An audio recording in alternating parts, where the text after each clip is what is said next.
அப்போ இந்த பரிசுத்தம் காத்து கொள்றதாங்க அவசியம். இந்த கடைசி காலத்துல தீமோத்தேயுக்கு பவுல் எழுதும் அப்படிதான் சொன்னார்ல, இந்த கடைசி கொடிய காலம் இந்த பரிசுத்தத்தை நீ காத்து கொள்ளணும்.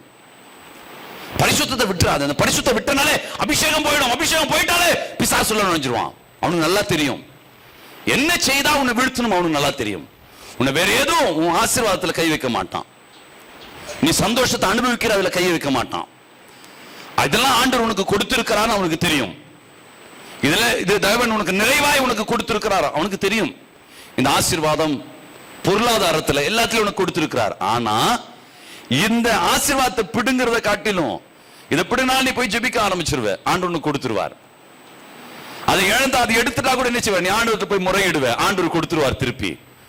ஆனா ஒண்ணு செய்தா ஆண்டவரே ஒன்னு விட்டு போயிடுவார். என்ன செய்தா, பரிசுத்தத்தை எடுத்துட்டு ஆண்டவர் போயிடுவார். பரிசுத்தம் போயிடுச்சுன்னா அபிஷேகம் போயிடும். அபிஷேகம் போன உடனே பொல்லாத ஆவி அவனை அண்டர்டேக் பண்ண. அவன் பெரிய டார்கெட்லாம் வந்து கிடையாது. உனக்கு அதை பிடுங்கணும், இதை எடுத்துடணும், இதை எடுத்துட்டாக்கா அவன் சொத்தை பறிச்சிடணும், இதெல்லாம் எல்லாம் அவனுக்கு தெரியும். எல்லாம் அவன் யோபு கிட்ட நல்லா ட்ரைனிங் எடுத்துட்டான். எல்லாத்தையும் எடுத்து பார்த்தாலும் யோபு அவன் மசியில்லை. அவன் விட்டுட்டு விலகிட்டான் பிசாசு. என்னென்ன எடுக்கணுமோ எது எடுத்தாலும் நீ ஆண்டவர் எடுத்துட்டு போய் உட்காந்துருன்னு தெரியும். பரிசுத்தத்தை எடுத்துட்டாக்கா ஆட்டோமேட்டிக் ஆண்டவரே போயிடுவாரு. ஆண்டவரே போயிட்டாருன்னா அவன் உள்ள உட்கார முடியும். அப்போ பரிசுத்தம் தான் அமையணும். ஆவிக்குரிய பயணம் வெற்றி உள்ளதாய் மாறணும்னாக்கா உங்களுக்கு முதல்ல தேவை பரிசுத்தம். இது கர்த்தர் பேசினாரா? உண்மைதானா? கர்த்தர் பேசினா முதல்ல உன் பாவத்தை சொல்லுவார். மகனே அதை விட்டுடு, நான் உன்னை அண்டர்டேக் பண்றேன் அப்படின்னு சொல்லுவார். உன் பாவத்தை சொல்லாம நான் உன்னை அண்டர்டேக் பண்றேன் அப்படின்னு சொன்னார்னா ஆவியானவர் பேசல, வேற ஏதோ ஒரு பொல்லாத ஆவி பேசுதுன்னு அர்த்தம். நல்ல தெளிவா புரிந்து கொள்ளுங்க. ஏமாறாதீங்க. கொஞ்சம் நல்ல தெளிவா புரிந்து கொள்ளுங்க. ஆவியானவர் நோடு பேசுறாருன்னா முதல்ல நீ செய்யற தப்பெல்லாம் உன்னை விட்டு, மகனே மகளே இதெல்லாம் விட்டுட்டு சரியா நில்லு, நான் உன்னை விட மாட்டேன் அப்படின்வாரு. நீ அதை விட்டுட்டனாக்கா உன்னை விடவே மாட்டார் கர்த்தர். ஒரு காலம் உன்னை கைவிட மாட்டார். என்னவே உன்னை விட்டு விலக மாட்டார். யார் என்ன உன்னை கைவிட்டுட்டு போனாலும் ஆண்டவர் மாறாதவராய் உன்னோடு இருப்பார். அவர் நேற்றும் இன்றும் என்றும் மாறாதவர். பரிசுத்தத்தை கடைபிடிங்க. அற்புதங்கள் செய்கிற பிசாசு அப்படின்னு சொல்லுது பைபிள் இல்லையா? நமக்கு யார் செய்கிறது, சோகம் கொடுக்கிறது, யார் ஆசீர்வாதத்தை கொடுத்து தெரியாம போகுது. முதல்ல பரிசுத்தம். ஆண்டவர் மீண்டும் மீண்டும் நான் உங்களுக்கு சொல்ல வருகிற காரியம், எது நடந்தாலும் ஆண்டவர் உங்களுக்கு கொடுக்கிறாரா, ஆண்டவர் கொடுக்கிறதா முதல்ல உங்களுக்கு உங்ககிட்ட இருக்கிற பாவத்தை, உங்களுடைய மீறுதல்களை சுட்டி காமிப்பார். நாத்தான் தீர்க்கதரிசி மூலமா சாம்பேலுக்கு சுட்டி காமிக்கிறார். தாவீதுக்கு சுட்டி காமிச்ச உடனே அவன் உடனே போயிட்டு ஒப்புரவாகி சுத்திகரிப்பான். பின்பு இந்த அபிஷேகம் செயல்பட ஆரம்பிக்குது. அப்போ தேவன் ஏதாவது ஒரு மூலமாய் உங்களுக்கு பாவத்தை சுட்டி காமிச்சு பின்புதான் இந்த ஆசீர்வாதம், பின்புதான் வாக்குத்தத்தம் நிறைவேறும், பின்புதான் தேவ சித்தம் உனக்குள்ள. நாம இதெல்லாம் விடாம வாக்குத்தத்தம் எனக்கு இந்த பாஸ்டர் கொடுத்தார், ஓ அவர் தேவ சித்தம் என்ன குறிச்சு அவர் சொல்லிட்டார், இவர் சொல்லிட்டார், யாருன்னா சொல்லட்டும், ஆண்டவர் வரமாட்டார். ஆண்டவனுடைய வாழ்க்கையுடைய பயணத்துல உங்களோடு பயணிக்க மாட்டார். ஒரு ஆவிக்குரிய வாழ்க்கை ஒரு வெற்றுள்ள ஒரு வாழ்வாய் மாறணும். நீ மாசம் தீர்க்க தரிசனம் கேட்கிறோம், வருடம் தீர்க்க தரிசனம் கேட்கிறோம், வயது போச்சு, காலங்கள் போச்சு, ஒரு தீர்க்க தரிசனம் முழுமையாய் நிறைவேறின பாடு இல்லை. ஏன்? பரிசுத்தம் இல்லாமல் ஆண்டவர் அதை கொடுக்க மாட்டார். அசுத்தமான இடத்துல, பாவம் இருக்கிற இடத்துல ஆவியானவருடைய அபிஷேகம் செயல்படாது.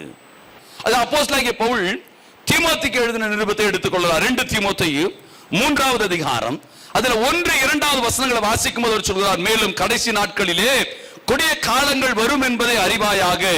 ஏனெனில் மனுஷர்கள் தற்பிரியராயும் பணப்பிரியராயும் வீம்புக்காரராயும் அகந்தை உள்ளவர்களாயும் தூஷிக்கிறவர்களாயும் தாய் தகப்பனுக்கு கீழ்ப்படியாதவர்களாகவும் நன்றி அறியாதவர்களாய் பரிசுத்தம் இல்லாதவர்களுமாய் இருப்பார்கள். கடைசி கொடிய காலம். ஆண்டவருடைய சித்தம் நிறைவேறுவதற்கு, நிறைவேற விடாதபடி, ஆண்டவருடைய நாமம் மகிமைப்படுத்த முடியாதபடி, வாக்குத்தத்தங்களை சுதந்திரித்துக் கொள்ள முடியாதபடி ஒரு கடைசி காலம். அந்த கடைசி காலத்தில் என்ன நடக்கிறதா? பரிசுத்தத்தை எடுத்துடுதான். அப்போ இந்த கடைசி காலத்தில் எனக்கு என்ன வேண்டும்? பரிசுத்தம் வேணும். இந்த கொடிய காலத்திலே வாக்குத்தத்தங்கள் நிறைவேறணும்னாக்கா, எனக்கு ஆசீர்வாதம் நான் பெற்றுக்கொள்ளணும்னாக்கா, அழைப்பின் பாதி நான் தொடர்ந்து நான் போகணும்னாக்கா, நான் பரிசுத்தப்படுத்தணும். முதல் அடியை நீ பரிசுத்தப்படுத்தணும். பரிசுத்தம் இல்லாமல் நீ பெற்றுக்கொள்ள முடியாது. எவ்வளவுக்கு எவ்வளவு நீ உன்னை பரிசுத்தப்படுத்துகிறியோ அவ்வளவுக்கு எவ்வளவு நீ பெற்றுக்கொள்ளக்கூடிய தகுதி உள்ள பாத்திரமாய் நீ மாறுகிறாய். அதை புரிந்து கொள்ளுங்க. கடைசி காலம், கொடிய காலம் இது. அப்படிதான் தீமோத்தேயுக்கு பவுல் எழுதும்போது சொல்றாரு, இந்த கொடிய காலம், இந்த கொடிய காலத்தில் உன் பரிசுத்தத்தை காத்துக்கொள்ள முடியாது. இந்த பரிசுத்தம் காத்துக்கொண்டால் தான் உன் அழைப்பு நிறைவேறும். தீமோத்தேயுவே, தேவ பிள்ளைகளே, வாக்குத்தத்தம் உனக்குள்ள நிறைவேறும். உன்னை தெரிந்து கொண்ட நோக்கம் உனக்குள்ள நிறைவேறும். அப்போ இந்த பரிசுத்தத்தை காத்துக் கொள்ளுகிறது ரொம்ப ரொம்ப அவசியம். எவ்வளவுக்கு எவ்வளவு உங்களுடைய பரிசுத்தத்தை காத்துக் கொள்ளுகிறீர்களோ அவ்வளவுக்கு அவ்வளவு தேவ திட்டம் உங்களுக்குள், தேவ சித்தம் உங்களுக்குள். அப்பொழுதுதான் இந்த பரிசுத்தம் இல்லைனாலே போயிடுச்சு. இந்த பரிசுத்தம் இல்லைனாலே நாம விழுந்துடுறோம். அப்போ பரிசுத்தத்தை காத்துக் கொள்ளுகிறது மிக மிக அவசியமாய் இருக்கிறது என்பதை புரிந்து கொள்ளுங்க. அதுதான் எபிரேயருக்கு எழுதும்போது அவர் சொல்கிறார். எபிரேயர் 12வது அதிகாரத்திலே 14வது வசனத்தை வாசிக்கும் போது அவர் சொல்கிறார், யாவரோடு சமாதானமாய் இருக்கவும் பரிசுத்தம் உள்ளவர்களாய் இருக்கவும் நாடுங்கள். பரிசுத்தம் இல்லாமல் ஒருவனும் கர்த்தரை தரிசிக்க முடியாதுங்க. பரிசுத்தம் இல்லாம ஆண்டவருடைய சித்தத்தை நிறைவேறும்படியாய் ஆண்டவரிடத்தில் நீ நெருங்க முடியாது. வாக்குத்தத்தம் நிறைவேறும்படியாக ஆண்டவரிடத்தில் நீ நெருங்க முடியாது. பரிசுத்தம் வேணும். வாக்குத்தத்தம் கொடுத்துட்டாரா, அந்த வாக்குத்தத்தம் நிறைவேறணும். உன்னை பரிசுத்தப்படுத்து. என்ன தடை இருக்குது? ஏன் அவர் கொடுக்கல? ஏன் இப்படி நடக்குது? என்ன அப்படி தடையா வருது? யோபு போல அதெல்லாம் நம்மளாம் அந்த கம்பேர் பண்ண முடியாது. வேதத்தில் இருக்கிற தேவ மனிதர்களோடு அந்த தவறு செய்யாதீங்க. யோபு போல, பவுல போல அப்படின்னு சொல்லி எல்லாரோடும் நம்ம கம்பேர் பண்ணிடுறோம். அவங்க ரொம்ப டாப் லெவல்ல இருக்கிறாங்க. நம்மளாம் இப்பதான் பரிசுத்த தேடி ஓடிட்டு இருக்கிறோம். தேவனுக்காக மரித்தவர்கள், ஜீவனை கொடுத்தவர்கள். உடனே யோபு போல, பவுல போல அப்படின்னு கம்பேர் பண்ணக்கூடாது. சரிங்களா? அப்போ இவர்களுடைய வாழ்வை குறித்து நீங்க நல்லா கவனிக்க வேண்டியது என்னன்னாக்கா, எவ்வளவுக்கு எவ்வளவு உங்களை பரிசுத்தப்படுத்துறீங்க, பரிசுத்தம் இல்லாம அவரை தரிசிக்க முடியாது, அவரிடத்தில் நெருங்க முடியாது. பரிசுத்தம் இன்றி அவருடைய நடத்துதலை புரிந்து கொள்ள முடியாது. பரிசுத்தமா இருந்தாலும் அவர் தரிசிக்க முடியும். அப்ப அவர் நடத்துதலை புரிந்து கொள்ள முடியும். பரிசுத்தமே கிடையாது, ஆண்டவர் என்ன நடத்துவார்னாக்கா, ஆண்டவர் உங்ககிட்ட வந்தாதானே. ஆண்டவர் எப்போ வருவார்? நீ பரிசுத்தப்படுத்தாதான் அவரை நீ தரிசிக்க முடியும். அப்பொழுதுதான் நாம என்ன செய்வோம்? அவர் நம்மோடு பேசுவாரு. மகனே மகளே, இதை செய், இதை செய்யாத அப்படி நம்மோடு சம்பாஷிப்பாரு, நம்மோடு உறவாடுவாரு, நம்மோடு ஐக்கியப்படுவாரு, நம்மோடு நம்முடைய வாழ்வோடு அவருடைய பயணம் இருக்கும். இந்த பரிசுத்தம் இல்லைனாலே போயிடுச்சு.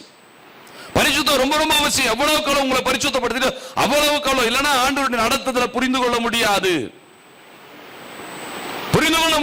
தேவன் நம்ம சவுலை கூப்பிட்டு அவனை அபிஷேகிக்கிறார், அவனுக்கு கொடுக்கார், ராஜ்யபாரத்தை கொடுத்தார். அந்த அவனுடைய நடத்துதலை, ஆண்டவருடைய நடத்துதலை அவன் புரிந்து கொள்ள முடியாமல் போனது.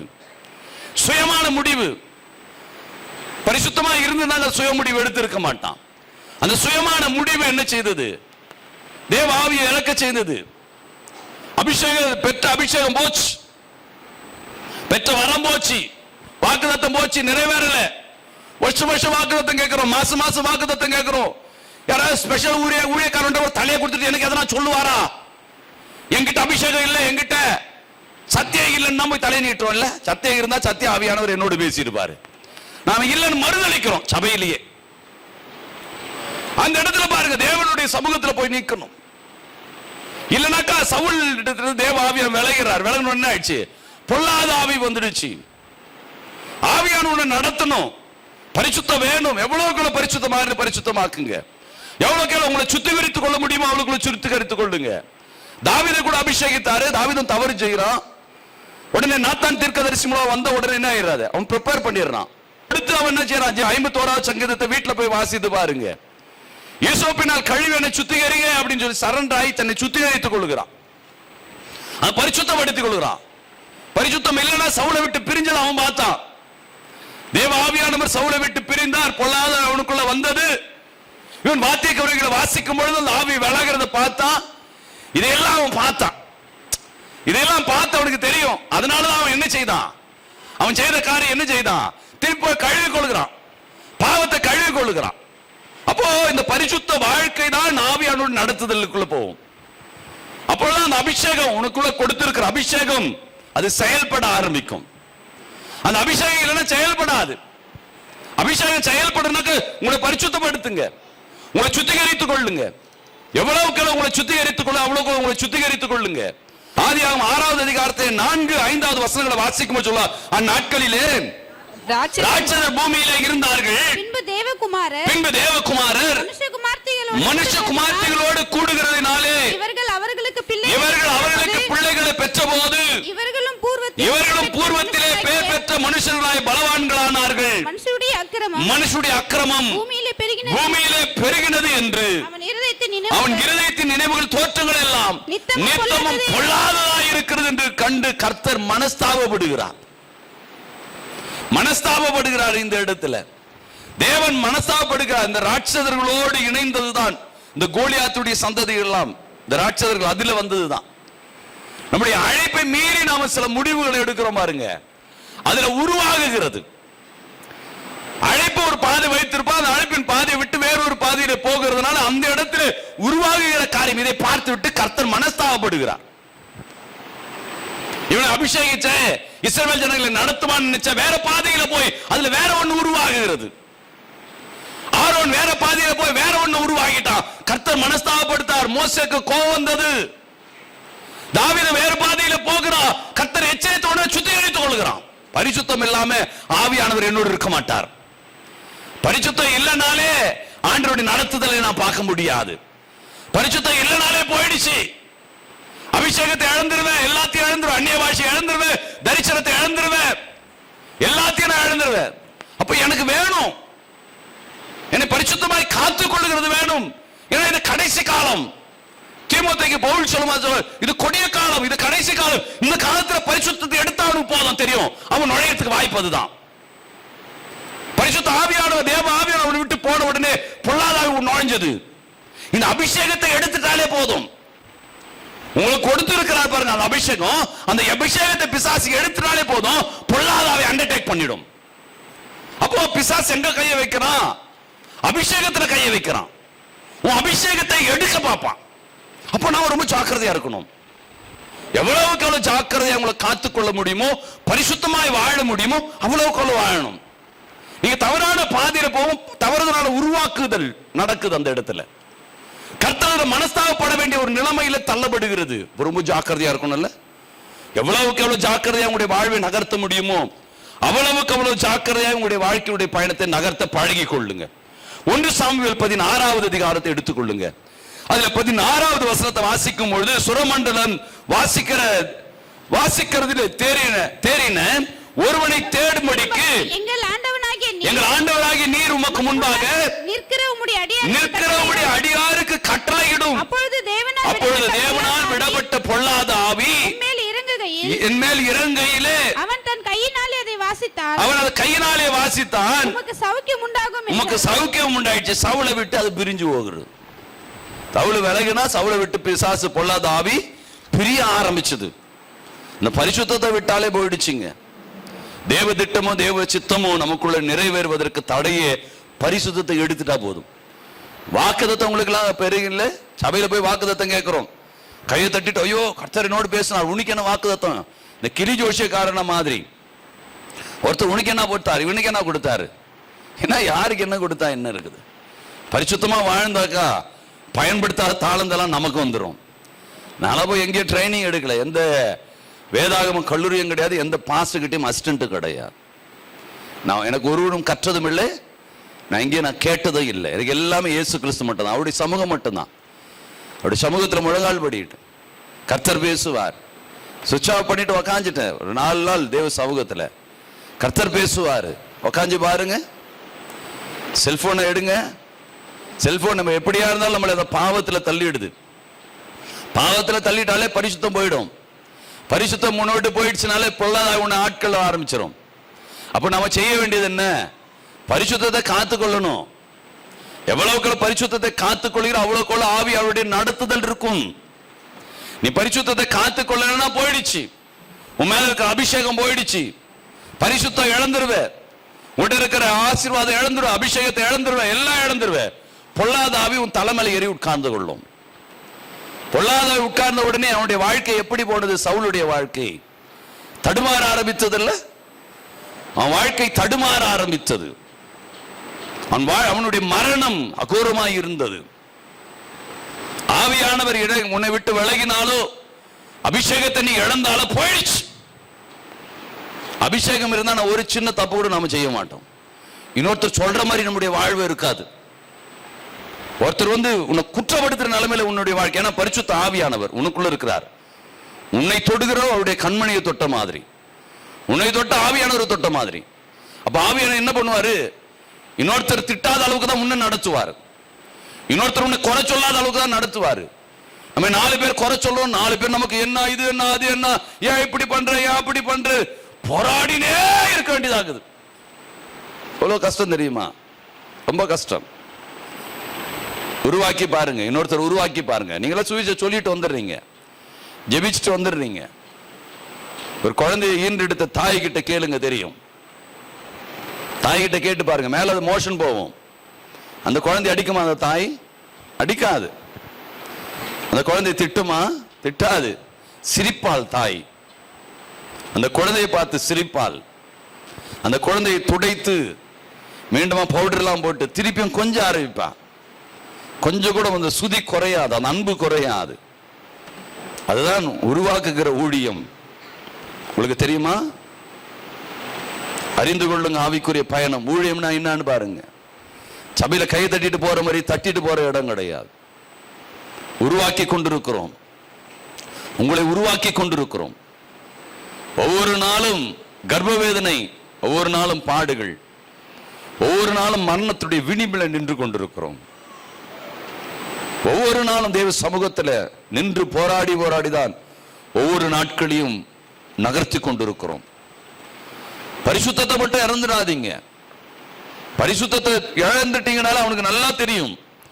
பரிசுத்தத்தை உங்ககிட்ட இருந்து எடுத்துட்டான்னாக்கா உங்ககிட்ட இருக்கிற அபிஷேகம் போயிடும். அபிஷேகம் போயிடுச்சுனாலே பொல்லாத ஆவி உள்ள வந்துடும். அவன் உள்ள நுழையறதுக்கு முதல் வேலை உனக்குள்ள இருக்கிற பரிசுத்தத்தை எடுப்பான். அதுதான் பவுல் சொல்றாரு, கடைசி கொடிய காலம், பரிசுத்தத்தை இழந்து போயிடுவேன். இந்த கொடிய காலத்திலே பரிசுத்தத்தை இழந்து போகாதபடி காத்துக்கொள் என்று சொல்லுகிறார். எவ்வளவுக்கு எவ்வளவு தேவன் உங்களுக்கு கொடுத்திருக்கிற பரிசுத்தத்தை காத்துக்கொள்ள முடியுமோ அவ்வளவுக்குள்ள காத்துக்கொள்ளுங்க. அதுதான் 1 யோவான் 2வது அதிகாரத்தை எடுத்துக்கொள்ளுங்க. 1 யோவான் 2வது அதிகாரம் அதுல 20வது வசனத்துல சொல்கிறார், நீங்கள் பரிசுத்தராலே பெற்ற அபிஷேகத்தை அறிந்து கொண்டிருக்கணும்.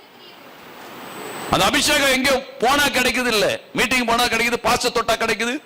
அபிஷேக ஆராதனை, அபிஷேக ஆராதனை, அதனால அந்த ஆராதனைக்கு போனா நடக்கும். அந்த ஆராதனையில இவர் தொட்டா அவ்வளவு உழுறாங்க, இவங்க உழுறாங்க தெரியுமா? அவர் தொட்ட உடனே அது அவர்கிட்ட இல்ல. அபிஷேகம் வேதம் என்ன சொல்லுது? மீண்டும் அதை வாசிங்க. நீங்கள் பரிசுத்தராலே அபிஷேகம் பெற்று, ஆமாங்க, இது பரிசுத்தராலே அபிஷேகம், தேவனாலே இந்த அபிஷேகம். அபிஷேகம் வேற எங்கேயும் கிடைக்கல, தேவனாலே உனக்கு கிடைக்கிறது, பரிசுத்தராலே கிடைக்கிறது, பரிசுத்த தேவனாலே உனக்கு அந்த அபிஷேகம். அப்போ பரிசுத்தம் இல்லாமல் தேவனை தரிசிக்க முடியாது. என்ன பரிசுத்தப்படுத்தி கொண்டு அந்த பரிசுத்த தேவனிடத்தில் போகும்போது அந்த அபிஷேகம். நான் என்ன பரிசுத்தப்படுத்திக் கொள்ளாம, என்கிட்ட பாவத்தை விடாம, மூர்க்கத்தை விடாத, கோபத்தை விடாத, தேவனுக்கு பிரியமில்லாத காரியத்தை விடாம ஆண்டவரிடத்துல போனா அவர் பாஸ்டர் தொட்டா நடக்குதுன்னா அது என்ன மேஜிக் ஷோவா? என்ன நினைக்கிறோம் தெரியல. அப்போ பரிசுத்தராலதான் இது அபிஷேகம் கிடைக்கிறது. ஏதோ ஒரு குறிப்பிட்ட சபையின் மூலமா கிடைக்கிறது இல்ல, ஒரு குறிப்பிட்ட மனிதர் மூலமா கிடைக்கிறது இல்ல. இது ஆவிக்குரிய சபை, ஆவி இல்லாத சபை என்று சொல்லி சபைகளை கூறு போட்டுக் கொண்டிருக்கிறார்களே, அதல்ல இது. இந்த அபிஷேகம் பரிசுத்த தேவனாலே கிடைக்கிறது, அவர் மூலமாக கிடைக்கிறது. வேற யார் மூலமா கிடைச்சிருந்தாக்கா சவுலுக்கு மீண்டும் கிடைச்சிருக்கணுமே, சவுலுக்கு கிடைச்சிருக்கணும், கிடைக்கல, நமக்கு கிடைக்காது. அது தேவனிடத்துல கிடைக்கும். என்ன செஞ்சா கிடைக்கும்? நான் என்ன பரிசுத்தப்படுத்தணும். தாவீது கிட்ட இருக்கிற அபிஷேகம் இழந்திருப்பான். அபிஷேகத்தை இழக்கிற ஒரு சூழ்நிலை. 51வது சங்கீதத்தை பாருங்க, முழுசா கழுவுறான், தன்னை பரிசுத்தமாக்குறான், ஈசோப்பினால் கழுவி சுத்திகரிக்கிறான், இழந்த அபிஷேகத்தை பெற்றுக் கொள்கிறான். மீண்டுமாய் ராஜ்யபாரம் தொடர்கிறது. தேவன் அவனோடு பயணம் செய்கிறார். பரிசுத்தப்படுத்துங்க. பரிசுத்தம் எவ்வளவுக்கு உங்களை பரிசுத்தப்படுத்திக் கொள்கிறீங்களோ அவ்வளவுக்கு உங்களை பரிசுத்தப்படுத்திக் கொள்ள பிரயாசப்படுங்க. பரிசுத்தப்படுத்திக் கொள்ளும்படியாய் உங்களை இணைத்துக் கொள்ளுங்க. அதுதான் அப்போஸ்தலனாகிய பவுல் கொரிந்தியருக்கு எழுதும்போது சொல்லுகிறார். 2 கொரிந்தியர் 1வது அதிகாரம் அதுல 21வது வசனத்துல சொல்கிறாரு, உங்களோடு கூட எங்களையும் கிறிஸ்துவுக்குள் ஸ்திரப்படுத்தி நம்மை அபிஷேகம் பண்ணினவர் தேவன். அவர் ஸ்திரப்படுத்தி அபிஷேகம் பண்ணுகிறார். சும்மா எல்லாருக்கும் அபிஷேகம் கொடுக்கிறது இல்ல. ஆலயத்துல போக காஞ்ச உடனே அபிஷேகம் கிடைக்குதா? இல்ல இல்ல, ஸ்திரப்படுத்தி உன்னை ஸ்டாண்ட் பண்ணுவார், ஸ்டடி பண்ணுவார். ஒரு வேலையை கொடுக்கிறதுக்கு முன்னாடி ஐஏஎஸ் நீங்க முடிச்சா உடனே கலெக்டர் ஆயிடு, ஐபிஎஸ் முடிச்சா உடனே எஸ்பி ஆயிடுன்னு கொடுக்க மாட்டாங்க. அதுக்கு ஸ்திரப்படுத்துவாங்க. போகணும், ரைட்டரா போய் எழுதி கேஸ் எல்லாம் எழுதணும். அடுத்தது எஸ்ஏ வேலைக்கு போகணும். புல்லட் எடுத்து ஐபிஎஸ் முடிச்சா கூட தெரு தெருவா சுத்தணும். ஐஏஎஸ் முடிச்சாலும் சரி அதுக்கு ஒரு ட்ரைனிங் கொடுப்பாங்க. கல்லூரியில ப்ரொஃபசர் ஆயிட்டா கூட இவங்களுக்கு கூட ட்ரைனிங் அப்படிதானே சார் கொடுக்குறாங்க. ட்ரைனிங் 6 மாதம் வருஷத்துக்கு ஒரு முறையா ஏதோ 5 முறை 6 முறை அவங்களுக்கு எல்லாம் ட்ரைனிங் கொடுப்பாங்க. கூப்பிட்டு அதுக்குன்னு ஒரு கிளாஸ் நடத்தி அது எப்படி ட்ரைனிங் கொடுப்பாங்க. அந்த ட்ரைனிங் இல்லைனாக்கா அவனுக்கு ப்ரமோஷன் இல்ல, இன்கிரிமெண்ட் கட்டாயிடும். அதை அட்டெண்ட் பண்ண இத்தனை நாளுக்குள்ள இந்த கிளாஸ் முடிச்சாகணும். அப்ப ஆவிக்குரிய காரியங்கள் அதே மாதிரி தான். நீ கழுவி கொள்ளாம ஒண்ணுமே செய்ய முடியாது. உங்களை பரிசுத்தப்படுத்திக் கொள்ளாம ஒண்ணுமே செய்ய முடியாது. அதை அறிந்திருக்கிறான் தாவீது. அதை அறிந்துதான் என்ன செய்கிறான்? ஆண்டவத்தை ஓடுகிறான். அவர் பவுல் அழகாய் சொல்லுகிற காரியத்தை நாம் பார்க்க முடிகிறது. பவுல் சொல்லுகிறார், உங்களோடு கூட எங்களையும் கிறிஸ்துவுக்குள் ஸ்திரப்படுத்தி நம்மை அபிஷேகம் பண்ணினவர் கர்த்தர். ஸ்டடி பண்ணிட்டு தான் கொடுக்கிறார். உன்னை ஸ்டடி பண்ணிட்டு தான் அபிஷேகம் எல்லாருக்கும் கிடைக்குது.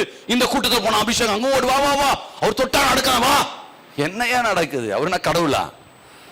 அவர் ஒரு போதகர், போதிக்கிற ஒரு டீச்சர். அந்த டீச்சரால வேலை கொடுக்க முடியாது, அந்த டீச்சரால சம்பளத்தை கொடுக்க முடியாது. பாடத்தை கத்துக் கொடுக்க முடியும். பாடத்தை கவனி, பாடத்தை புரிஞ்சுக்கோ. அப்ப எக்ஸாம் எழுதி நீ பாஸ் பண்ணி நீ மறந்து போ. பாவத்தை குறித்து பேசுறோம், பாவத்தை செய்தி கழுவிக்கோ. கழுவிக்கிற பரிசுத்தராலே அந்த அபிஷேகம் பெற்று உன்னை ஸ்திரப்படுத்தி உன்னை அபிஷேகிக்கிறது தேவன். உன்னை ஸ்டடி பண்ணி உன்னை அபிஷேகிச்சிருவாரு. அபிஷேகிச்சோன்னா ராஜ்யபாரம் தொடர்கிறது தாவீது. அப்போ இந்த கழுவி கொள்ளுகிற காரியம் நம்ம இடத்துல இல்ல.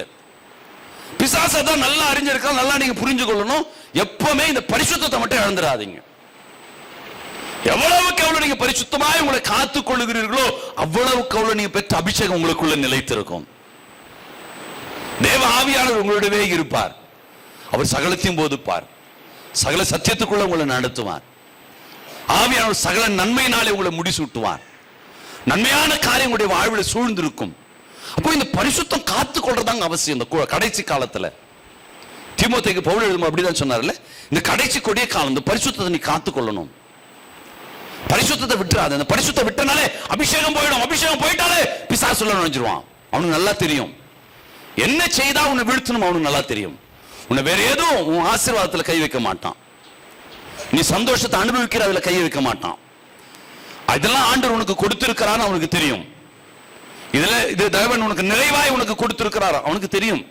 இந்த ஆசீர்வாதம் பொருளாதாரத்துல எல்லாத்திலும் உனக்கு கொடுத்திருக்கிறார். ஆனா இந்த ஆசீர்வாதத்தை பிடுங்கிறத காட்டிலும் இதை பிடினாலும் நீ போய் ஜெபிக்க ஆரம்பிச்சிருவ, ஆண்டவர் உனக்கு கொடுத்துருவார். அதை இழந்து அதை எடுத்துட்டா கூட என்ன செய்வ, நீ ஆண்டவர்கிட்ட போய் முறையிடுவ, ஆண்டவர் கொடுத்துருவார் திருப்பி. ஆனா ஒண்ணு செய்தா ஆண்டவரே ஒன்னு விட்டு போயிடுவார். என்ன செய்தா? பரிசுத்தத்தை எடுத்துட்டு ஆண்டவர் போயிடுவார்.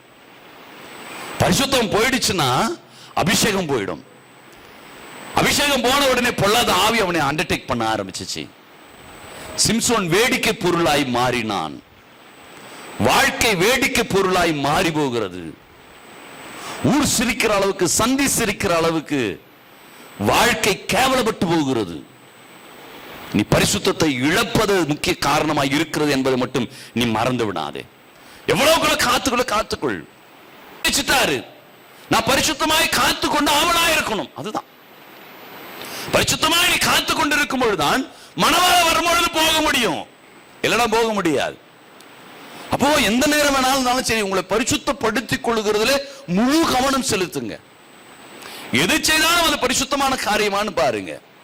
நீ எந்த காரியத்தை உங்களை இணைத்தாலும் அது பரிசுத்தமா அப்படின்றது நிறைவேறும். வாக்கு கொடுத்துட்டாரா ஒரு வாக்கு மாறாத நிறைவேறும். உங்களை குறித்த ஒரு திட்டம் இருக்கிற திட்டம் நிறைவேறும்.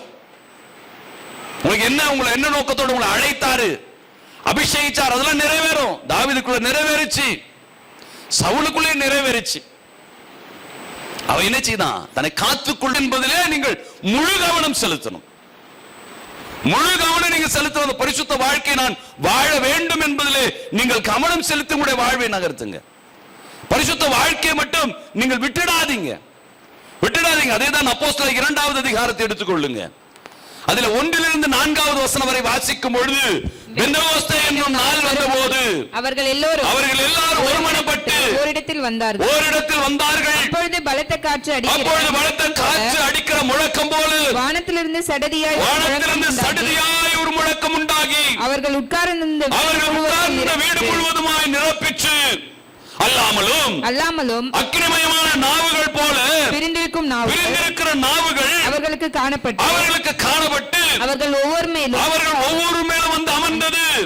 அவர்கள் எல்லாரும் பரிசுத்த ஆவியினாலே நிரப்பப்பட்டு ஆவியானவர் தங்களுக்கு தந்தருள்ள வரத்தின்படியே வெவ்வேறு பாஷைகளிலே பேச துவங்கினார்கள். ஒருமனப்பாடு அந்த இடத்தில் அவர்கள் எல்லாரும் ஒருமனப்பட்டு செபிக்கும் பொழுது, பரிசுத்தமாய் தங்களை காத்துக் கொடுத்த வாழ்வை நகர்த்தும் பொழுது ஆவியானவர் இறங்குகிறார். அக்னியாய் இறங்கினார் அவர்கள் மேல. அக்னியாய் இருந்து வெவ்வேறு பாஷைகளில் அவர்கள் பேச துவங்குகிறார்கள். தேவனுடைய மகிமை அப்போஸ்தலர் காலங்களிலே ஆலயங்களை நிரப்பியது. ஆலயங்களில் நிரப்பியதற்கு காரணம் பரிசுத்தத்தை காத்துக் கொள்ளுகிறதிலே கவனம் செலுத்தினார்கள். பரிசுத்தம் அப்படி காத்துக் கொண்டபடியினால் தான் அவர்களுக்கு ஐக்கியம் இருந்தது, ஒருமனப்பாடு இருந்தது. அந்த அபிஷேகம் அவர்களுக்குள் காணப்பட்டது. அக்கினியாய் அவர்கள் மீது இறங்கினார் ஆண்டவர். இன்னைக்கு பம்படிக்கிற மாதிரி அடிச்சாதான், மியூசிக் இருந்தாலும் அபிஷேகம் வருது இல்லையா? நமக்கெல்லாம் மியூசிக் இருந்தாலும் அந்நிய பாஷை. அதுக்கு என்னென்ன செய்யணும்? அதுக்கு விதவிதமா அடிக்கணும், விதவிதமா வர வைக்கணும், தட்டி தட்டி வர வைக்கணும். அப்படியாவது வருது. ஆஹா, எந்த ஆவி வந்துச்சுன்னே தெரியல, ஏதோ ஒன்று ஆடுது. ஆவியானவர் ஆடுறாரா, யாரு ஆடுனது தெரியல, ஆடுது. இது ஆவியானவர் குறை சொல்லவில்லை, பரிசுத்த ஆவியான குறை சொல்லல. பாவம் செய்கிறவனோ, பாவத்தை விடாதவனோ ஆவியில நிரம்பியதாய் தன்னை வெளிப்படுத்துகிறான். எவ்வளவு ஒரு வேதனையான காரியம் இல்ல? ஒரு வேதனையான ஒரு காரியம். புரிந்து கொள்ளுங்க. பரிசுத்தம் இல்லாத இடங்களில் தவறு ஒருத்தர் செய்யறாங்கன்னு வச்சுக்கீங்களேன், அவன் வட்டிக்க விடுறான், இங்க அபிஷேகத்தில் நிரம்புறான். யாரு வந்தது மேல தெரியல, இங்க அபிஷேகத்தில் நிரம்பா வெளியே போன கெட்ட வார்த்தையை பயன்படுத்துறான். இப்ப எந்த ஆவியை அவன் பெற்றிருக்கிறான் தெரியல, எந்த ஆவியை பெற்றான் தன்னுடைய வாழ்வை நகர்த்துறான் தெரியல. இன்னைக்கு நம்முடைய வாழ்வு தடுமாறி கொண்டிருக்கிறது. பரிசுத்தம் இல்லாமல் எது நடந்தாலும் அது தேவனுடைய நடத்துதல் இல்லை என்பதை நீங்க புரிந்து கொள்ளுங்க. பரிசுத்த ஆவியுடைய நடத்துதல் நமக்கு வேணும். பரிசுத்த ஆவியின் நடத்துதலுக்கு நான் என்ன செய்யறது? நான் எங்க போறது? என்ன செய்தா பரிசுத்த ஆவியானவர் என்னை ஆளுகை செய்வான்? அதேதான் ரோமாபுரிக்கு பவுல் எழுதும்போது சொல்லுகிறார். ரோமர் 12வது அதிகாரம் 1வது வசனத்திலே, அப்படி இருக்க சகோதரரே, நீங்கள் உங்கள் சரீரங்களை பரிசுத்தமும் தேவனுக்கு பிரியவுமான ஜீவபலியாக ஒப்புக்கொடுக்க வேண்டும் என்று தேவனுடைய இரக்கங்களை முன்னிட்டு நான் உங்களை வேண்டிக் கொள்கிறேன். இதுவே நீங்க செய்கிற புத்தியுள்ள ஆராதனை. ஐயா, பரிசுத்த அபிஷேகம் பெற்று ஆராதிக்கணும்னாக்கா பரிசுத்தம் உங்களை பரிசுத்தப்படுத்தி அபிஷேகத்தை நிரம்பி நீங்க தேவனை ஆராதிக்கணும்னாலே உங்களை பரிசுத்தப்படுத்திக்கணும். ஒரு அழகா இந்த இடத்துல பவுல் சொல்றாரு, அவருக்கு பிரியமாய் உங்களை ஒப்பு கொடுக்கணும், உங்களை பரிசுத்தப்படுத்தி ஒப்பு கொடுக்கணும், உங்களுடைய ஆவி ஆத்தும சரீரத்தை ஒப்பு கொடுக்கணும், பிரியமா ஜீவபலியாக ஒப்பு கொடுக்க வேண்டும் என்று, உங்கள் சரீரங்களை ஒப்பு கொடுக்க வேண்டும் என்று, நீங்கள் தேவனுக்கு ஒப்பு கொடுக்க வேண்டும் என்று வேண்டிக் கொள்கிற இதுதான் உண்மையான அபிஷேக ஆராதனை. பாவத்தை குறித்து பேசாம, பரிசுத்தத்தை குறித்து பேசாம பம்படிச்சு ஆடுதுனாக்கா அது அபிஷேக ஆராதனை கிடையாது. பாவம் சுட்டி காமிக்கப்படணும், பாவத்தை அவன் விடணும் அந்த செய்தியின் மூலமா. அடுத்து அவன் தன்னை பரிசுத்தப்படுத்துறதுக்கான வழிகளை போதிக்கணும், பின்பு அபிஷேகத்தை அவன் நிரம்பணும். அதுதான் அபிஷேக ஆராதனை. இதுதான் புத்தி உள்ள ஆராதனை. பவுல் அழகா தெளிவா சொல்றார், அழகா நல்லா புரிந்து கொள்ளுகிற மாதிரி சொல்றார். நீங்கள் உங்கள் சரீரங்களை பரிசுத்தமும் தேவனுக்கு பிரியமான ஜீவபலியாக ஒப்பு கொடுக்க வேண்டும் என்று தேவனுடைய இரக்கங்களை முன்னிட்டு வேண்டிக் கொள்கிறேன். இதுவே நீங்க செய்கிற புத்தி உள்ள ஆராதனை. பிரியமாய் ஜீவபலியாய் கொடுத்துடணும், பலியா கொடுத்துடணும். முழுசா கொடுத்துட்டாரு, ஆபிரகாம் ஈசாக்கு கொடுத்தார் பலியா. நீ உங்களுக்கு கொடுத்துடணும் பலியா. அதுதான்பா இனிமேல்ட்டு இந்த சரீரம் என்னுடையதல்ல, ஆண்டவருடையது. இந்த பேச்சு எனக்காக இல்ல, ஆண்டவருக்காக. என்னுடைய செயல்கள் எல்லாம் ஆண்டவருக்காக, ஆண்டவருக்காக, ஆண்டவருக்காக கொடுத்துடணும். பரிசுத்தப்படுத்தி அப்படி கொடுத்துடணும். அப்பதான் அபிஷேகம், தேவ ஆவியானவர் இறங்குவார். நம்ம எதையுமே நாம கொடுக்கறது இல்ல. நம்முடைய பேச்சு, வாயை கொஞ்சம் நான் கொடுத்துறேன் இனிமேலப்பா, இந்த வாய் உண்மைதான் துதிக்கும், வீணா நான் பேச மாட்டேன், வீணா எதுவும் யார்கிட்ட எதுவும் அபகரிக்க மாட்டேன், நயவஞ்சகமா காசை நான் பிடுங்க மாட்டேன், ஞானமா கொஞ்சம் நடங்க. இப்படி எல்லாம் உங்களை ஒப்பு கொடுங்க. ஒப்பு கொடுத்து உங்களை பரிசுத்தப்படுத்தி அப்ப ஆராதிங்க. அதுதான் புத்தி உள்ள ஆராதனை, அதான் அபிஷேக ஆராதனை. உங்களை பலியா கொடுங்க. முதல்ல எவ்வளவுக்கு எவ்வளவு உங்களை பலியா கொடுக்க முடியுமோ அவ்வளவுக்கு அவ்வளவு பலியா கொடுத்துருங்க. பலியை செலுத்துறது இல்லை. நாம பலி செலுத்தினாதானே, நாம தாங்க பலியை செலுத்துறது இல்லையே. அதான் எரேமியா தீர்க்கதரிசி அழகை சொல்கிறார். எரேமியா 6வது அதிகாரத்தை எடுத்துக்கொள்ளுங்க. அதுல 19-20வது வசனத்தை வாசித்து பாருங்க. எரேமியா தீர்க்கதரிசி புத்தகம் 6வது அதிகாரம் 19-20வது வசனம். பூமியை கேள், இந்த ஜனங்களுடைய வார்த்தைகளை கேளாதிருந்து என் நியாயப்பிரமாணத்துக்கு செவி கொடுக்காமல் அதை வெறுத்து விடுகிறார்கள். அவர்கள் மேல் நான் அவருடைய நினைவுகளின் பலனாகி தீங்கை வர பண்ணுவேன். சோபாவிலிருந்து வருகிற தூப வர்க்கமும் தூர தேசத்திலிருந்து சுகம பட்டயமும் எனக்கு என்னத்திற்கு? சர்வாங்க தகன பலிகளும் எனக்கு பிரியமாய் இல்லை. அந்த பலி ஏற்றுக்கொள்ள மாட்டேயா? நீ சத்தியத்தை கேட்டு உன்னை மாற்றிக் கொள்ளாம நீ எவ்வளவுதான் பலி செலுத்தாலும் அது அங்கீகரிக்கப்படாது. அந்த இடத்துல ஆவியானவர் வரமாட்டார், அந்த இடத்துல அபிஷேகம் நடக்காது. எரேமியா தீர்க்கதரிசி அழகா சொல்றாரு. வீட்டுல போய் இதெல்லாம் குறித்து கொண்டு வாசித்து பாருங்க. என்ன சொல்றாரு கவனிங்க. அவர்கள் என்னுடைய வார்த்தையை அவர் கேட்கறது இல்லை, சத்தியத்தை கேட்கறது இல்லை, நியாய பிரமாணத்துக்கு செவி சாய்க்கிறதும் கிடையாது. அவர்கள் என்ன செய்கிறார்களாம்? அவருடைய நினைவுகளின் பலனாகி தீங்கை அவருக்கு கொடுக்கிறார். அபிஷேகத்தை கொடுக்கிறேன்னு சொல்லல, தீங்கு அவர்களுக்கு கொடுக்கிறார். அவன் எவ்வளவு ஆராதனை செய்தாலும், எங்க இருந்து எடுத்துட்டு வந்து ஆராதனை செய்தாலும், யாரு வந்து உன் கையில தலைமையில கையை வச்சு உனக்கு அபிஷேகம் நிரம்ப அப்படி சொன்னாலும், உன் தலையை தலைக்கினே போனாலும், இன்னைக்கு அது வேற இப்ப லேட்டஸ்டா நடக்குது, தலைமையில கையை தலைக்கினே போனாலும் அபிஷேகம் வராது. அபிஷேகம் வராது. எங்க நீ பரிசுத்தமாக்குறியோ அங்கதான் அபிஷேகம். பரிசுத்தம் நீ கடைபிடிக்கல, ஆவியான உனக்குள்ள வரவே மாட்டார். தெளிவா புரிந்து கொள்ளுங்க. சில சமயத்துல ஆவியானவர் பேசுற மாதிரி பிசாசு கூட பேசும். தேவ தூதர்களை போல நம்ம கிட்ட பேசும். சரியா? நம்ம வியாக்கியானம் பண்ண தெரிஞ்சுக்கணும். இது கர்த்தர் பேசினாரா? உண்மைதானா? கர்த்தர் பேசினா முதல்ல உன் பாவத்தை சொல்லுவார். மகனே அதை விட்டுடு, நான் உன்னை அண்டர்டேக் பண்றேன் அப்படின்னு சொல்லுவார். உன் பாவத்தை சொல்லாம நான் உன்னை அண்டர்டேக் பண்றேன் அப்படின்னு சொன்னார்னா ஆவியானவர் பேசல, வேற ஏதோ ஒரு பொல்லாத ஆவி பேசுதுன்னு அர்த்தம். நல்ல தெளிவா புரிந்து கொள்ளுங்க. ஏமாறாதீங்க, ஏமாறாதீங்க. கொஞ்சம் நல்ல தெளிவா புரிந்து கொள்ளுங்க. ஆவியானவர் நோடு பேசுறாருன்னா முதல்ல நீ செய்யற தப்பெல்லாம் உன்னை விட்டு, மகனே மகளே இதெல்லாம் விட்டுட்டு சரியா நில்லு, நான் உன்னை விட மாட்டேன் அப்படின்வாரு. நீ அதை விட்டுட்டனாக்கா உன்னை விடவே மாட்டார் கர்த்தர். ஒரு காலம் உன்னை கைவிட மாட்டார். என்னவே உன்னை விட்டு விலக மாட்டார். யார் என்ன உன்னை கைவிட்டுட்டு போனாலும் ஆண்டவர் மாறாதவராய் உன்னோடு இருப்பார். அவர் நேற்றும் இன்றும் என்றும் மாறாதவர். பரிசுத்தத்தை கடைபிடிங்க. அந்த தூபம் எதுக்கு? எனக்கு என்னத்திற்கு? அந்த பட்டை, அந்த பலி எனக்கு என்னத்திற்கு? நான் ஏற்றுக்கொள்ள மாட்டேன். நீ வார்த்தையும் கேட்கறது இல்லை, நியாய பிரமாணத்துக்கு நடக்கிறதும் இல்லை. இதை நட. அந்த பலிகள் எல்லாம் நான் ஏற்றுக்கொள்கிறேன். நீ சத்தியத்தின்படி வாழு. நீ துதிக்கிற பலி ஏற்றுக்கொள்ள, உன் ஜெபத்தை ஏற்றுக்கொள்ளுகிற, உன்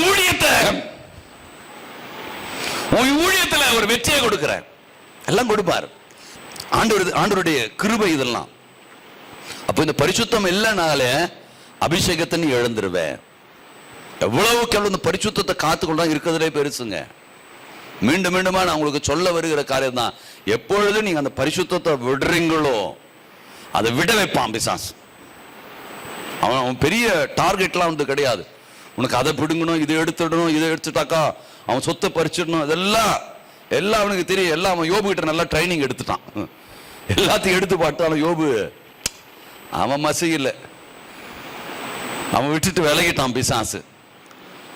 என்னென்ன எடுக்கணுமோ எது எடுத்தாலும் நீ ஆண்டவர் இடத்துல போய் உட்காந்துருன்னு தெரியும். பரிசுத்தத்தை எடுத்துட்டாக்கா ஆட்டோமேட்டிக் ஆண்டவரே போயிடுவாரு. ஆண்டவரே போயிட்டாருன்னா அவன் உள்ள உட்கார முடியும். அப்போ பரிசுத்தம் தான் வேணும். ஆவிக்குரிய பயணம் வெற்றி உள்ளதாய் மாறணும்னாக்கா உங்களுக்கு முதல்ல தேவை பரிசுத்தம். இந்த பரிசுத்த வாழ்க்கை வேணும். இந்த பரிசுத்தத்தை கடைபிடிக்கிறது வேணும்.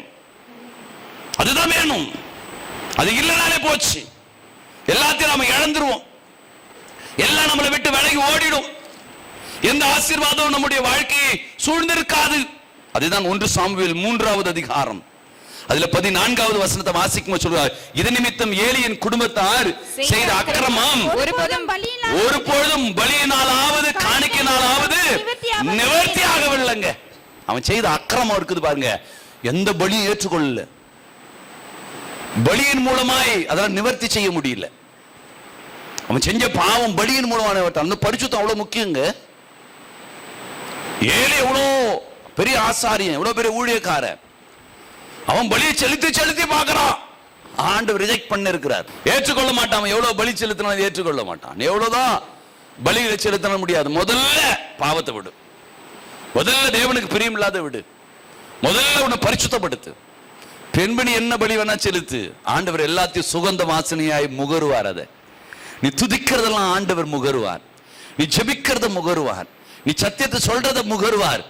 ஆவியான ஒவ்வொன்றை ரசிப்பார். உன் வாழ்க்கையை அழகுபடுத்தி பார்ப்பார். உன்னை அழகுபடுத்தி நடக்க வச்சு பார்ப்பார், உன்னை ஜெபிக்க வச்சு பார்ப்பார், உன்னை பாட வச்சு பார்ப்பாரு, உன்னை சாட்சி சொல்ல வச்சு பார்ப்பாரு, உன்னை ஆசீர்வதிச்சு பார்ப்பாரு, உனக்கு சுகத்தை கொடுத்து பார்ப்பாரு, உன்னை உயர்த்தி பார்ப்பாரு.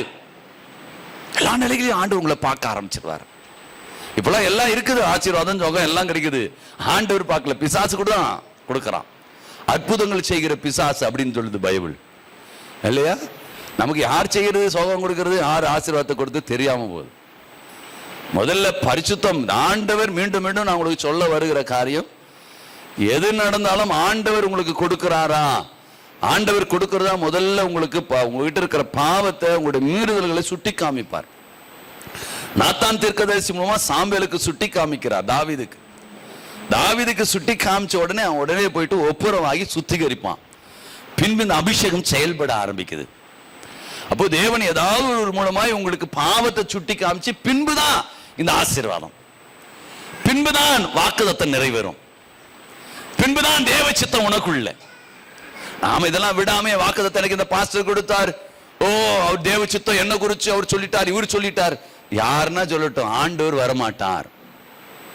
ஆண்டவனுடைய வாழ்க்கையுடைய பயணத்தில் உங்களோடு பயணிக்க மாட்டார். ஒரு ஆவிக்குரிய வாழ்க்கை ஒரு வெற்றுள்ள ஒரு வாழ்வாய் மாறணும். நீங்க மாசம் மாசம் தீர்க்க தரிசனம் கேட்கிறோம், வருடம் தீர்க்க தரிசனம் கேட்கிறோம், வயது போச்சு, காலங்கள் போச்சு, ஒரு தீர்க்க தரிசனம் முழுமையாய் நிறைவேறின பாடு இல்லை. ஏன்? பரிசுத்தம் இல்லாமல் ஆண்டவர் அதை கொடுக்க மாட்டார்.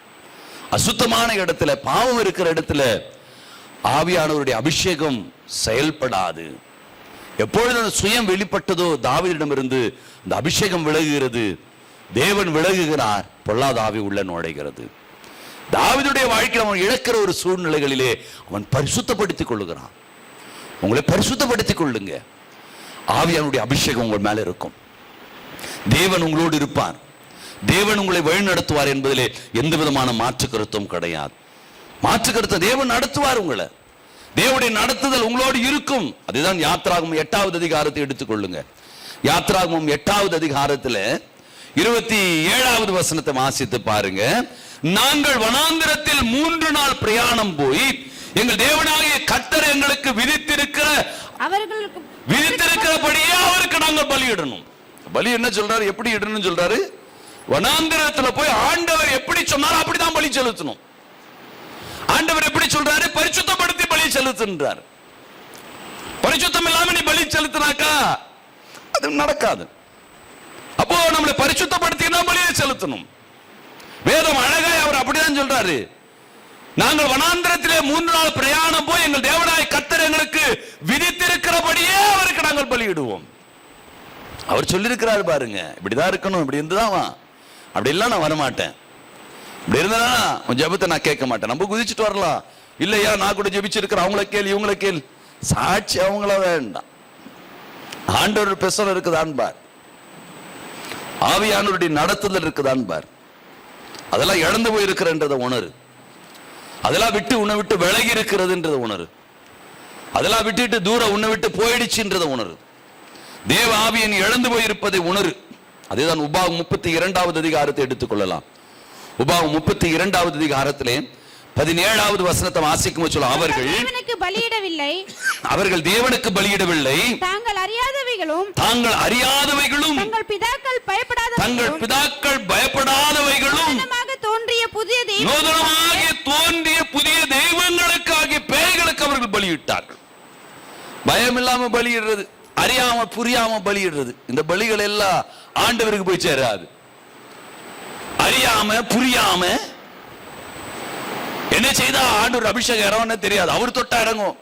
யாரோ சொல்லிட்டாங்க அவரு தொட்டா, இவர் வந்தா, அவர் போய் பார்த்தா, ஏன் அவர் ஒரு முறை வந்து போய் பாரு, அவர்கிட்ட சொல்லி பாரு, யார்கிட்ட சொன்ன நடக்காது. அறியாமல் புரியாமல் பலியை செலுத்தினா ஆண்டவர் ஏற்றுக்கொள்ள மாட்டார். அது பேய்களுக்கு பலியாய் போயிடுது. அது கூட பலியை ஏற்றுக்கொள்ற மாதிரி இருக்கும். அந்த இடத்துல வேற ஆவி அசைவாடி கொண்டிருக்கும், வேற ஆவி அந்த இடத்துல செயல்பட்டு கொண்டிருக்கும். பரிசுத்த ஆவியினுடைய செயல்பாடுகள் என்பது வேறு. பரிசுத்த ஆவியினுடைய செயல்பாடுகள் என்று சொன்னாலே அந்த இடத்துல பாவம் விலகி ஓடி உன்னை பரிசுத்தப்படுத்தி உன்னை நடத்தும். அதான் எபிரேயருக்கு எழுதும்போது சொல்கிறார், எபிரேயர் 10வது அதிகாரம் 26வது வசனம் சொல்ற, சத்தியத்தை அறிவும் அறிவை அடைந்த பின்பு நீ மனப்பூர்வமாய் பாவம் செஞ்சனா அது பலி ஏற்றுக்கொள்ளப்படாது.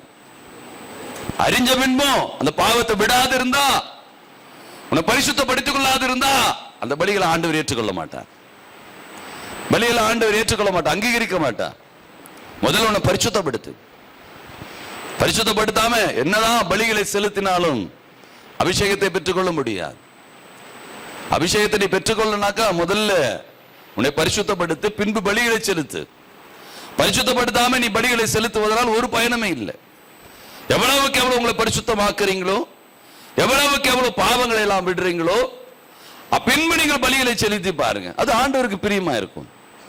அதேதான் சங்கீதக்காரன் சொல்கிறார், 50வது சங்கீதங்களின் புஸ்தகத்திலே 5வது வசனம் சொல்கிறார், பலியினாலே என்னோடு உடன்படிக்கை பண்ணி என்னுடைய பரிசுத்தவான்கள் என்பார். அவருடைய பரிசுத்தவான்கள் என்ன செய்வாங்க? அவருடைய பலி, பரிசுத்தவான்களுடைய பலி எப்படி இருக்குமா? அந்த பலியில உடன்படிக்கை இருக்கும். எல்லாம் புரிந்து கொள்ளுங்க. பலி சும்மா செலுத்துறது ஸ்தோத்திர பலி, அந்த அது ஸ்தோத்திரம், இதுக்கு ஸ்தோத்திரம், இதுக்கு ஸ்தோத்திரம், அதுல உடன்படிக்கை வேணும். அப்படி உடன்படிக்கையோடு பலி செலுத்துறான் பாரு, யாரு? அவன் தான் பரிசுத்தவானாம். சங்கீதக்காரன் அப்படிதான் சொல்றான், பலியினாலே அவன் உடன்படிக்கை செய்வானாம். அப்போ பலியை செலுத்தும் பொழுது அதுல ஒரு உடன்படிக்கை வேணுங்க. உடன்படிக்கை இல்லாம பலியை செலுத்தாதீங்க. உடன்படிக்கையோடு பலியை செலுத்தி பாருங்க. நீங்க துதிக்கிறதாலும் தெரியாது, ஒரு உடன்படிக்கை இருக்கட்டும். உடன்படிக்கையோடு ஒரு பலியை செலுத்தி பாருங்களேன். அதான் யாத்திராகமம் 24வது அதிகாரத்தை எடுத்துக்கொள்ளுங்க. அதுல 7வது வசனத்தை வாசிக்கும் போது சொல்றார், உடன்படிக்கையின் புத்தகத்தை எடுத்து ஜனங்களின் காதுகள் கேட்க வாசித்தார், ஜனங்களுடைய காதுகள் கேட்க வாசித்தான். அவர்கள் கர்த்தர் சொன்னபடி எல்லாம் செய்து கீழ்ப்படிந்து நடந்தார்களாம். அவர்கள் என்ன செய்ய? கர்த்தர் சொன்னபடிலாம் கீழ்ப்படிந்து நடக்கிறது. உடன்படிக்கை இனிமேல் அப்பா நீ சொல்றபடிலாம் கீழ்ப்படுகிற உமக்கு ஸ்தோத்திரம். அந்த பலியில என்ன வேணுமா? உடன்படிக்கை வேணும். எப்படி அவர்கள் உடன்படிக்கை செய்தார்களா? உங்களுடைய வார்த்தைகளுக்கெல்லாம் இனிமேல் கீழ்ப்படுகிறோம். இன்னைக்கு நான் ஓய்வு நாள்ல கேட்கிற சத்தியம் அப்படி நான் வாழறேன். என்னோட இப்படி பேசுன அப்படி நான் என் வாழ்க்கையை மாற்றிக் கொள்ளுகிறேன். அப்பா இதை நீ சுட்டி காமிச்சத இனி அதை நான் தொட மாட்டேன், இனி அதுக்கு வேண்டாம். அப்படி ஒரு உடன்படிக்கை செய்யுங்க. அந்த பலி ஏற்றுக்கொள்ளப்படும். அந்த பலி ஏற்றுக்கொண்டு விட்டாலே போதும், பரிசுத்த ஆவியானவர் அக்கினி அவங்க மேல இறங்கிடுவார். அப்போ நாம் உடன்படிக்கை செய்யாம பலிகளை மட்டும் அது புக்கை வாங்கிட்டு 1000 ஸ்தோத்திர பலி, இப்ப லேட்டஸ்டா வந்திருக்கு 5000 ஸ்தோத்திர பலி தெரியுமா? சரி வாங்கிக்க, நீ ஒண்ணு பேசு, நீ ஒண்ணு அங்க படி, நான் இங்க ஒண்ணு படிக்கிறேன். என்ன நடந்துச்சு? நான் குறை சொல்லல, ஒண்ணுமே நடக்கலையே. ஆனா வேதம் அழகா சொல்லுது, பலிகளினாலே உடன்படிக்கை அதுல இருக்கணும். பலியில உடன்படிக்கை வேணும். நம்முடைய வாழ்க்கையில நீங்க பலிகளை செலுத்தும் பொழுது அதுல ஒரு உடன்படிக்கை இருக்குமானால் உங்களை பரிசுத்தப்படுத்தி அப்படி பலிகளை செலுத்தும். இப்போ அதுல உடன்படிக்கை இல்லைனாலே நீ உங்களை பரிசுத்தப்படுத்திக்கல. புரிந்து கொண்டீங்களா? இப்போ நீங்க பலிகளை செலுத்துறீங்க, அது உடன்படிக்கை இல்லைனாலே உன்னை பரிசுத்தப்படுத்திக் கொள்ள வேண்டியது இன்னும் இருக்குது. இன்னும் ஏதோ ஒரு குறை இருக்குது உங்ககிட்ட. அந்த குறை தான் உன்னை பலி செலுத்த விடல. உடன்படிக்கை பலியில உடன்படிக்கை இல்ல, பலியில உடன்படிக்கை இல்ல. அதனாலதான் அபிஷேகம் ஒண்ணு நீ பெற்றுக்கொள்ள முடியல. ஆவியானவர் வந்துட்டு அது நடத்துதல் வேற. அவன் அந்த ரங்கத்துல நடப்பான். அவனுடைய வாழ்வு வேறு விதமா இருக்கும். அவன் ஒருவனும் நியாயம் தீர்க்க முடியாது, அவன் ஒருவனும் குற்றப்படுத்த முடியாது. அவனை குற்றப்படுத்துகிற நாவுகளை கர்த்தர் பார்த்துக் கொள்வார். அவன் தேவனுடைய ஆளுகையில் இருப்பான். அவன் வாழ்க்கையில எதுவும் குறைவில்லாம இருக்கும், கர்த்தர் நடத்துவார். அப்போ நான் என்ன செய்யணும்? பரிசுத்தப்படுத்திக்கின்னு பலியை செலுத்தணும். பரிசுத்தம் இல்லாம நான் பலியை செலுத்தினா அது ஆண்டவர் ஏற்றுக்கொள்ள மாட்டார். அப்ப பரிசுத்தமான பலி செலுத்தலாம், பரிசுத்தம் இல்லாம பலியை செலுத்தினா எப்படி நான் கண்டுபிடிக்கிறது? பரிசுத்தப்படுத்தி கொண்டு அவன் பலியை செலுத்தினா அதுல உடன்படிக்கை இருக்கும், ஆண்டவருடைய அக்ரிமெண்ட் இருக்கும். ஆண்டவருக்கும் அவனுக்கு இருக்கிற ஒரு அக்ரிமெண்ட் அதுல போட்டிருப்பான். இந்த அக்ரிமெண்ட் என்ன செய்யும் தெரியுமா? அந்த அபிஷேகத்தை அவனுக்குள்ள இறங்க செய்யும். அந்த அக்னியாய் அவனுக்குள்ள அது இறங்கும். அது இறங்கி அது ஓடும். அது அவருடைய பார்வையில் அவருடைய பேச்சில் எல்லாம் அக்னி இருக்கும். ஒவ்வொன்றும் தேவனுடைய பிரசன்னம் அவனை ஆளுகை செய்ய ஆரம்பிச்சிடும். அவன் தேவனுடைய வார்த்தைக்கு அவன் கீழ்ப்படிந்தான். வார்த்தைகளுக்கு கீழ்ப்படிவார்கள் அப்படின்னு சொல்லுது பைபிள். தேவனுடைய வார்த்தைகளுக்கு அவர்கள் கீழ்ப்படுகிறவர்களாக இருப்பார்கள். எபிரேயருக்கு எழுதும்போது சொல்கிறார், எபிரேயர் 9வது அதிகாரத்தை எடுத்துக்கொள்ளுங்களேன். அதுல 18, 19, 20வது வசனங்களை வாசித்து பாருங்க. அந்தபடி முதலாம் உடன்படிக்கையும் இரத்தமில்லாமல் பிரதிஷ்டை பண்ணப்படவில்லை.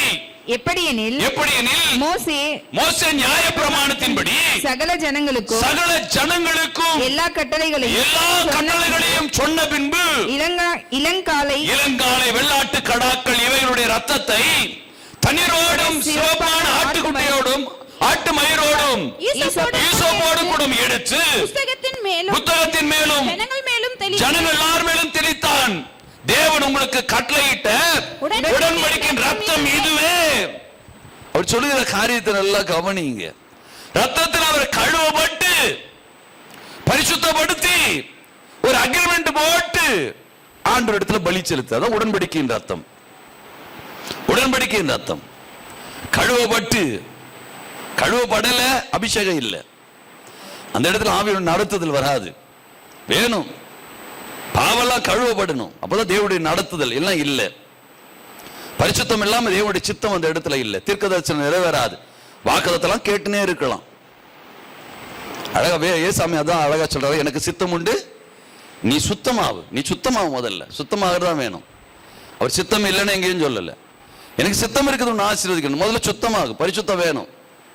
பரிசுத்தம் இருந்தாதான் அந்த சித்தத்தை நிறைவேற்ற முடியும். உன்னை பரிசுத்தப்படுத்து, உன்னை சுத்தமாக்கி பின்பு பலியை செலுத்து. உடன்படிக்கையின் ரத்தம், அந்த உடன்படிக்கை அதில் பலியில வேணும். அப்பொழுதுதான் அந்த பலிகள் அங்கீகரிக்கப்பட்டு ஆவியானவர் அந்த அபிஷேகத்தை உனக்கு கொடுத்து, அக்னிமயமான நாவுகளை உனக்கு கொடுத்து, அந்த பிரிந்திருக்கிற நாவுகளை அப்போஸ்தலர் காலங்களிலே சபைகளிலே ஊற்றினார், குடும்பங்களிலே ஊற்றினார். தேவ பிள்ளைகள் மீது அது ஊற்றப்பட்டது. அப்போ அந்த ஊற்றப்படணும், அது என்னால ஊற்றப்படணும், எங்கள் மீது, எங்கள் குடும்பங்களின் மீது ஊற்றப்படணும். அந்த எண்ணங்களோடு தான் நம்ம பயணிக்கணும். அதேதான் 1 ராஜாக்கள் 18வது அதிகாரத்திலே 38வது வசனத்தை வாசிக்கும் போது சொல்றோம், அப்பொழுது கர்த்தரிடத்திலிருந்து அக்கினி இறங்கி அந்த சர்வாங்க தகன பலிகளையும் விறகுகளையும் கற்களையும் மண்ணையும் பட்சித்து வாய்க்காலில் இருந்த தண்ணீரை அதை நக்கி போட்டு விட்டதாம். எலியா என்ன செய்யறான்? பலிபீடத்தை சுத்தமாக்குறான், செப்பனிட்டான். அப்படிதான் பைபிள் சொல்லுது. சுத்தமாக்குறான், சுத்தமாக்கி பலியை செலுத்துறான். பின்பு அப்பொழுது வானத்திலிருந்து அக்கினி இறங்குது.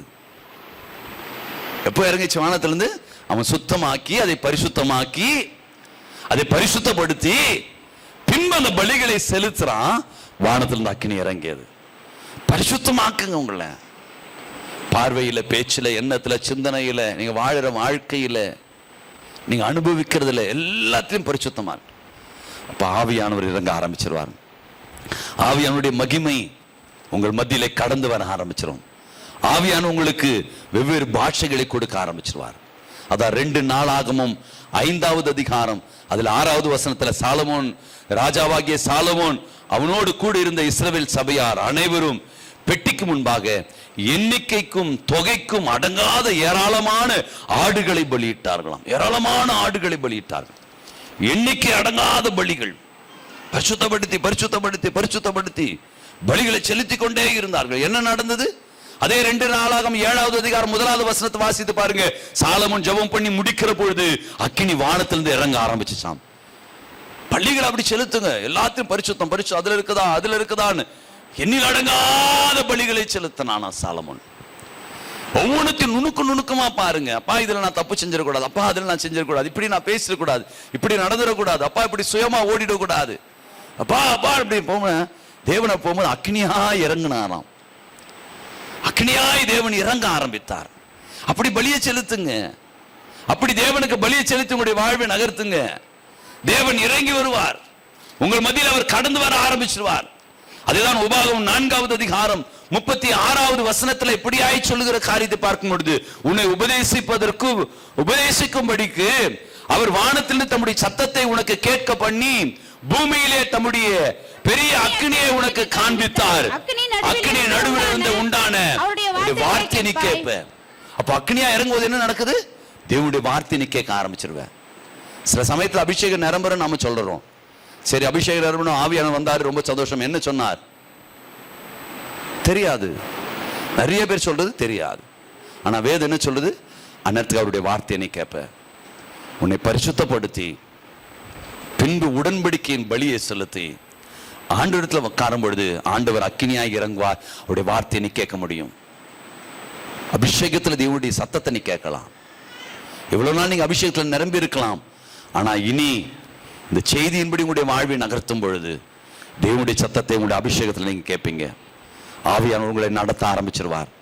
இனி உங்களுக்கு எதுவும் வேண்டாம், கர்த்தருடைய நடத்துதல் போதும். கர்த்தரே ஆவியானவர், கர்த்தர் தான் எனக்கு அபிஷேகத்தை கொடுக்குவார். தேவன் தான் அதை கொடுக்கிறார். பரிசுத்தராலே அது பெற்ற அபிஷேகம் என்று சொல்லுகிறது. அது மனிதன் கொடுக்கிறது அல்ல, தேவன் கொடுப்பது. நாம செய்ய வேண்டியது என்ன? பாவத்தை விட்டுடுங்க, தீமையெல்லாம் விட்டுடுங்க, தேவனுக்கு பலியை செலுத்துங்க. அந்த பலியில ஸ்தோத்திரம் மட்டும் சொல்லாதீங்க, அதுல ஒரு உடன்படிக்கை இருக்கட்டும். ஆண்டவரோட ஒரு அக்ரிமெண்ட் போடுங்க, இப்படி வார்த்தையின்படி நடக்கிறோம்பா. அப்படிதானே உடன்படிக்கை செய்தாங்க. இப்படி வார்த்தையின்படி, இந்த நியாயப்பிரமாணத்தின்படி வாழற, கேட்ட சத்தியத்தின்படி வாழறப்பா அப்படின்னு சொல்லிட்டு தேவனை துதிச்சு பாருங்க. தேவன் அக்கினியா இறங்கிடுவார்.